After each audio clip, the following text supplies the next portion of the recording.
Welcome to our micro-learning channel. Have you ever thought about how my body grows, heals, and replaces old or damaged cells?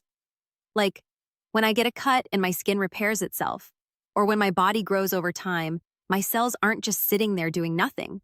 They're going through a carefully controlled process called the cell cycle. The cell cycle is the series of steps a cell goes through to grow, copy its DNA, and divide into new cells. I like to think of it almost like a routine or a checklist the cell follows before it makes a copy of itself. There are four main phases: G1, S, G2, and M phase. First is G1 phase. In G1, the cell grows and does its normal job.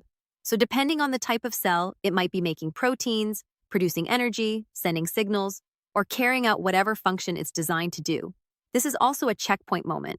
The cell has to ask, am I healthy? Do I have enough nutrients and energy? Is the environment right for division? If everything looks good, the cell moves into the next phase, S phase. The S stands for synthesis, and this is where the cell copies its DNA.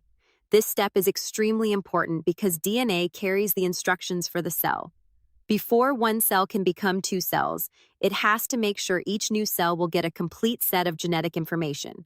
So during S phase, the chromosomes are duplicated. After that comes G2 phase. In G2, the cell keeps growing, makes more proteins and organelles, and prepares for division. This is another quality control stage. The cell checks to make sure the DNA was copied correctly and that it's ready to divide. If there's a problem, the cell may pause and try to repair the damage.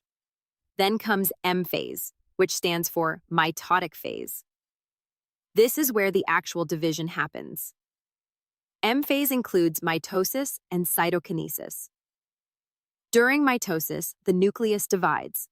The duplicated chromosomes are separated so each side of the cell gets one complete set. Then during cytokinesis, the cytoplasm divides and the cell physically splits into two. At the end, I have two identical daughter cells. And then those cells can enter G1 and start the cycle again. So the pattern is G1, S, G2, M, then back to G1. What's amazing is that this process is happening constantly in my body. My skin cells, blood cells, and cells in my digestive tract are all being replaced regularly. But the cell cycle also has to be tightly regulated.